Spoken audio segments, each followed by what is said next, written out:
Hi friends, আমি আকাশ। আমার YouTube চ্যানেলে আপনাদের স্বাগতম।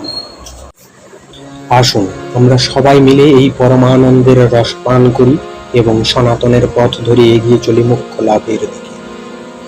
তবে প্রথমেই বলে রাখি, আমরা কোনো ধর্ম কিংবা জাতি বৈষম্যের চিন্তাধারা পোষণ করি না। তৎসঙ্গে আরও একটি কথা, আমরা মাথায় রাখবো কেবলমাত্র সনাতনের রক্ষার্থে, মানবিকতা ও মনুষ্যত্বের রক্ষার্থে। অহিংসা পরম ধর্ম, ধর্ম হিংসা তদৈব চ। অর্থাৎ অহিংসা মনুষ্য জীবনের পরম ধর্ম এবং ধর্ম রক্ষার জন্য হিংসা সদৃশ কর্ম সর্বশ্রেষ্ঠ ধর্ম। হে কৃষ্ণ করুণা সিন্ধু দীনবন্ধু জগৎপতে গোপেশ গোপিকা কান্ত রাধা কান্ত নমস্তুতে। হে প্রভু কৃষ্ণ, তুমি করুণার সিন্ধু, তুমি দীন জনের বন্ধু, তুমি সমস্ত জগতের পতি, তুমি গোপীদের ঈশ্বর এবং রাধারানীর প্রেম পূজ্য। আমার সশ্রদ্ধ প্রণতি তোমার পাদপদ্মে নিবেদন করি। চলুন আজ আমরা মহান গীতার প্রথম অধ্যায়ের তৃতীয় শ্লোক, তার বিশ্লেষণ ও কিছু মতামত সম্পর্কে জেনে নিই। পশ্যৈতাং পাণ্ডপুত্র নামাচার্য মহতিং চ মম গূঢ়ং দ্রুপদপুত্রেণ তব শিষ্যেন ধীমতা। অর্থাৎ, হে আচার্য, পাণ্ডবদের মহান সৈন্য বল দর্শন করুন, যা আপনার অত্যন্ত বুদ্ধিমান শিষ্য দ্রুপদ পুত্র অত্যন্ত দক্ষতার সঙ্গে বীর্যের আকারে রচনা করেছেন।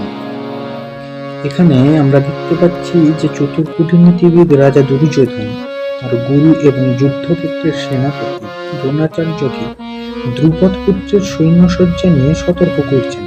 তার কথার মধ্য দিয়ে এর অন্তরালে অর্থাৎ দুর্যোধনের এই সতর্ক করার পেছনে এক মনাগ্রহী ঘটনা লুকায়িত।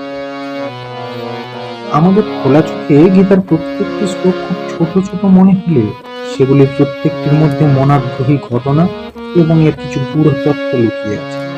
তাই বলা হয়ে থাকে যে গীতা যতবার পড়া হয় ততবারই তার নতুন কিছু অর্থ সম্মুখে এসে উপস্থিত হয় আমার। ঠিক এখানে যেমন দেখুন, পাণ্ডব পত্নী দ্রৌপদীর পিতা অর্থাৎ দ্রুপদ রাজ, তার সাথে দ্রোণাচার্যের কিছু রাজনৈতিক মতবিরোধ ছিল। এর ফলে রাজা দ্রুপদ এক যজ্ঞানুষ্ঠান করেন এবং বরলাভ করেন যে তার ঔরসজাত পুত্রই ব্রাহ্মণ সদ্গুরু দ্রোণাচার্যকে পরাস্ত ও হত্যা করতে সক্ষম হয়। গুরু দ্রোণ এই বিষয়ে সম্পূর্ণভাবে অবগত ছিলেন। আবার এই সত্যনিষ্ঠ ব্রাহ্মণ গুরু ওই দ্রুপদ পুত্র ধৃষ্টদ্যুম্নকে দ্বিধাহীন হয়ে সমস্ত রকম রণকৌশল শিখিয়েছিলেন, যার মধ্যে অনেক গুপ্ত কৌশলও ছিল, রণশিক্ষা।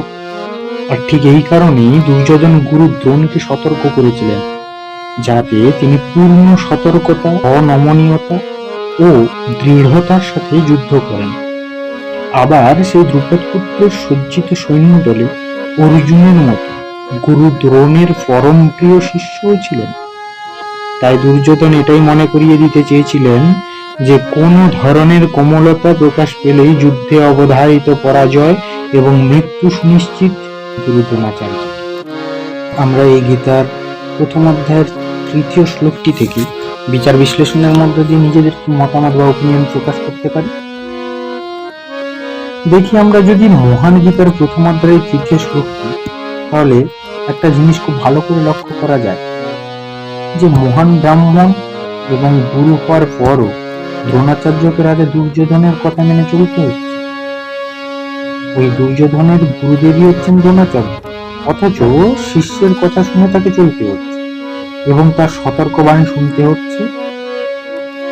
আবার অপরদিকে এটাও লক্ষণীয় যে এক চতুর রাজনীতিবিদ তার থেকেও উচ্চমানের ও উচ্চ জ্ঞানের অধিকারীকে পরিচালিতও করছে শুধুমাত্র ক্ষমতার বলে।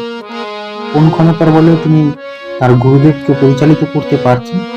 রাজ ক্ষমতা। এটা তো ঠিক, অবশ্যই আমাদের মেনে নিতে হবে। এক্ষেত্রে আমরা দুর্যোধনকে কোনোভাবে ছোট বা নিম্নমানের কোনো মানুষ হিসেবে বিবেচনা করতে পারি না বর্তমান সময়ের রাজনীতিবিদের মতো, কারণ তার মধ্যে যথার্থ রাজনীতি জ্ঞানও ছিল, তা প্রতি মুহূর্তেই প্রকাশ পেয়েছে। যেমন দেখুন, নিজে ভয়কে লুকানোর চেষ্টা, আবার অতি উচ্চমানের অধিকারী গুরু দ্রোণের মতো মানুষকে পরিচালনা করার ক্ষমতাও আছে তার মধ্যে।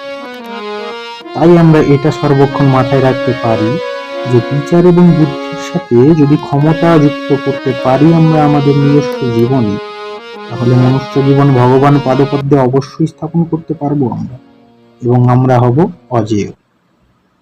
চলুন, আপনাদের যদি কোনো মতামত থেকে থাকে তাহলে কমেন্ট বক্সে অবশ্যই জানিয়ে দেবেন। ধন্যবাদ।